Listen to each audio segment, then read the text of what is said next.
How's it going, everybody? It's Ethan here with eTrailer. Today we're going to be taking a look at the Hollywood Rack's Destination e-bike rack on the back of our 2022 GMC Sierra. So this is a bike rack that you're going to want to use if you do have heavier bikes like e-bikes, because it does support up to 70 pounds per bike. Additionally, it does come with a ramp that we'll get into just a little bit later to help you get the bike off of the rack itself.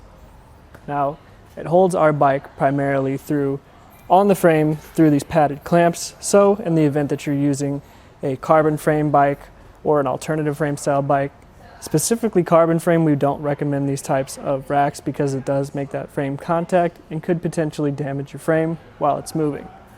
Alternative frame bikes might be okay because the clamps do rotate, but they don't really go up and down too much. So if it's a lower or like a kid's bike, it might not work. One of the nicest features that this bike rack offers is the ability to tilt away almost 90 degrees. And it's pretty easy to do so. All you have to do is, I like to hold on to this mast while I do it, release this gray lever, push it down, and holding on to the mast again like I mentioned, you can tilt it almost 90 degrees, which allows us to completely open our tailgate area. It will eventually make a little bit of contact with the top of the shank here, but all in all, it still opens pretty wide and you can access most of the things that you need to. Wouldn't recommend sitting on the tailgate while it's open because it does make contact, but folding it up is pretty straightforward as well. Do the same thing as before. Put the lever back in and tighten it up. Before we get that bike removed, I want to point out this locking feature on the actual clamps themselves. If this is locked, you won't have the ability to spin the knob and release the bike. But to get it removed, first thing I want to do is go ahead and grab the ramp.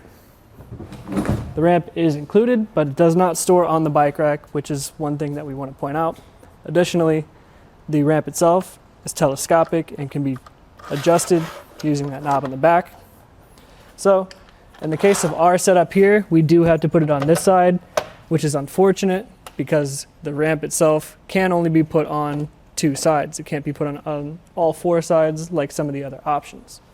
To start the removal process, we'll start with the straps. There are two on the front tire and one on the back.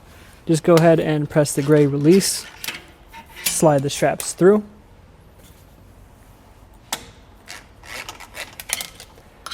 And then we'll go ahead and take off this frame clamp. I like to reach my arm behind because this is a heavier bike and we'll probably want to roll before you get the clamp completely removed.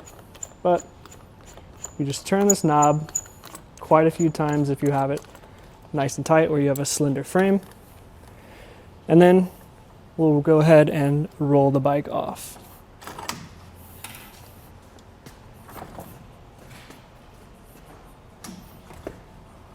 Now that the bike is off, I'm going to start by first taking this ramp off, closing it up, and I can just go ahead and store this in the bed.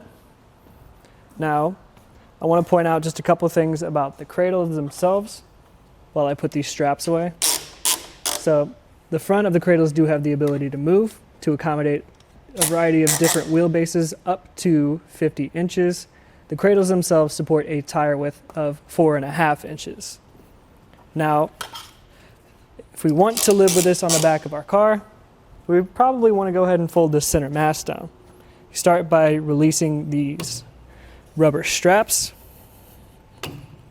Then you undo these levers, and it just folds down.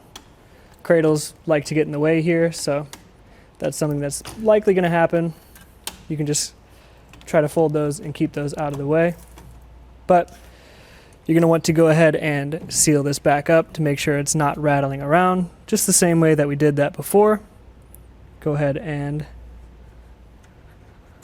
close those handles and tighten the straps again.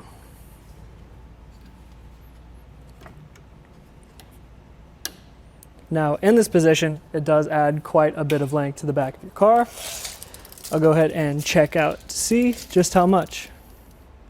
From the bumper to the end of this mast, it is going to add 43.5 inches. So In this position, it's probably the furthest that we've seen, the furthest that we tested as far as how much length it's going to add.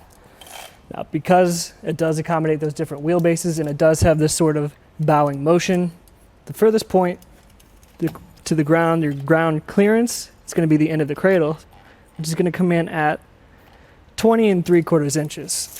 So it does sit pretty high up on our Sierra.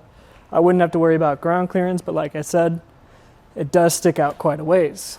But luckily, it does have the ability to fold up.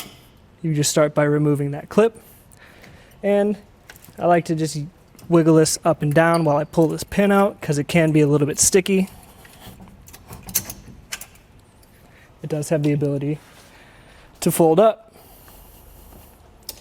It will stay in place while you go ahead and replace the pin. And now we can check out that new measurement to see how much space we're taking up now. From the bumper, again, the cradles are probably going to be your furthest point. If not, the back of the shank here might be a little bit further out. So to there, it's only 15 3/4 inches. So that folds things up by almost a third. That being said, this probably takes up the most space out of any rack that we've seen today. It's going to cover up most of your license plate, and also your backup cameras on the Sierra are right here. And most of the racks that we've tested kind of end around here so you can see over them. But with this center mast here, probably going to obstruct quite a bit of your view. Tail lights, however, are fully visible. As far as our hitch goes, we do have a 2-inch shank that fits into our 2x2-inch receiver tube. I do like that it has this collar here so you know exactly how far it needs to be pushed in to reach the hole that your pin needs to go through. The pin itself is locking and is key to like with the lock on the clamp that we talked about earlier. Additionally, it's all held in place by this anti-rattle lever here. It's tool free, which is nice, and you just tighten this up. It takes all of the shake and play out of the rack. Overall, the Hollywood Rack's Destination E is a great choice if you do have heavier bikes or e-bikes that you're trying to get out to where you need them to go. I do like the ramp itself. It's made well and it's wide enough to support the bike all the way down. Additionally, this mast being in the back is kind of nice because it helps get a heavier bike off without obstructing it too much. If you want to compare it to something similar, I would recommend the Yakima on-ramp as well. The on-ramp does have a ramp that stores on the rack itself, which is nice because you don't have to remember to bring this ramp or store it. Additionally, the ramp can be placed on all 4 corners. So if you get to where you're going and you need to get the bike off a different direction, you have the ability to do so. That being said, the on-ramp does have a center mast, which makes things a little bit clunky for removal. So this back mast here makes up for that a little bit. But overall, though, I think the Hollywood Rack's Destination E is a great choice and a great fit for the 2022 GMC Sierra. You can go ahead and check out how it did on our test course. Here on our test course, we'll start by going through the solemn. This is going to show us the side-to-side action, which simulates turning corners and evasive maneuvers. Then we get to the alternating speed bumps. We'll see the twisting action. This will simulate hitting a curb or pothole or driving on uneven pavement. Then we'll go over the full speed bumps, and we can see the up and down action. This will be like driving in and out of a parking lot, garage, or a driveway.